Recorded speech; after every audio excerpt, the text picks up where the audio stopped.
Let's get it. I can't sleep just about this whole everything that has happened like in the past 2 weeks. It's just crazy.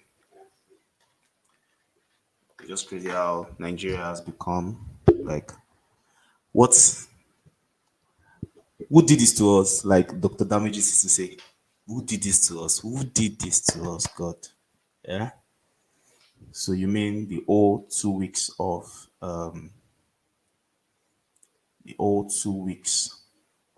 fighting. Many people died. They all died. Everybody died in vain. Like I just can't. I can't help to like just think about think about all these things. Like what is happening? What is going on in Niger? Like it's just crazy. I don't know.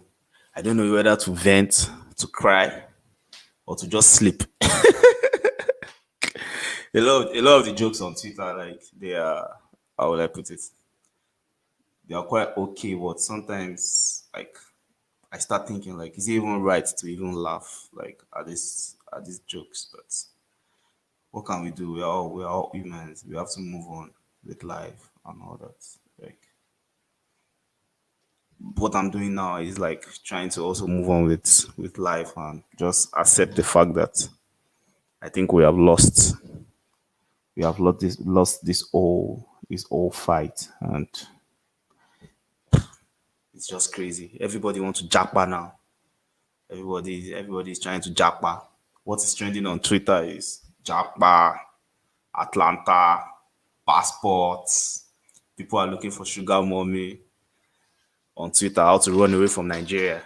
It's just crazy. It's frustrating. And the whole speech on Twitter, like, what just always annoys me is that, okay, they will say they want to pass social media bill and cancel Twitter or cancel social media. But when they want to deliver their useless message to us, it's this same Twitter that they will first of all go and use it and be delivering these stupid messages to us Nigerians. It's just annoying. Like annoying and crazy. I don't tire. Buhari cannot frustrate everybody. Like I think many Nigerians right now need like some mental checkup. We need some mental checkup to check or just some relaxing to do. We need some calming down to do. Like it's just crazy. And all the whole cover up that they started from yesterday to today, burning everywhere. Like, come think of it, those palliative, all of a sudden, people started discovering warehouse palliatives everywhere. Is tricky. Like these palliatives that has been in these warehouses throughout COVID, the curfew, the lockdown, they eased the lockdown. Nobody discovered it. There was no news. Nobody leaked the news. Where people that offloaded the palliative into these warehouses, so nobody saw them. So all of a sudden, there were news leaked, or somehow, some way, people found out there were palliatives in this place, and they went there, which is supposed to be government property. They started looting the place. There was no security on ground. They played us. They played us all. Like we've been played. We've been played. Even the whole Oba Palace thing, like I don't think is. I think it's still some games are being played. Like if you look at it, okay, they bust into the place. They only showed us the sitting room, or they could only bust into the sitting room and the swimming pool, and they took a fake staff or something. Somebody was running away with it. I just later I was like, let's think about this deeply. Let's don't let us look at it like in a funny and adrenaline rush kind of way. Like this is all is all set up. It's all set up. It's all set up. There was even a video. Some police came. They were also collecting the palliative from some people. Like, hey, Niger, the greatest, These people acted Nollywood for us. Greatest Nollywood movie of all time. They did.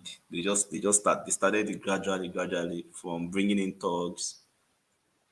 I think we didn't lose totally. Like if well, we lost a lot of lives, but I think this just proves it just made Nigerians to know what kind of government they are dealing with, because I think before maybe we didn't really realize what is going on. So now that's why like the whole speech and everything, everybody now realize that okay, this is what is going on. Like when before we are just always like, what kind of democracy is this? Seems like nobody have freedom of speech. We always like seems like, but now there's nothing like seems like anymore. It's like this. Like it's it's on our faces. Like no, they can't even talk about the people that died. No acknowledgement of people that died, the massacre and all that. I just hope they just keep like pressing the international community or whatever. We all, as we can see, that United United Nations is a scam. The whole thing about the awareness was for people. A lot of people thought maybe United Nations would come to our help and all that. Nobody showed up. And Nigerians were left to die. Because it will make a great headline like for the Western media. Like, hey, genocide, 1 million Nigerians dead. Yeah, uh, that would be a perfect headline for them. But this is just crazy. So now everybody is trying to move on into. I don't even have the strength to even like comprehend this whole thing that just happened.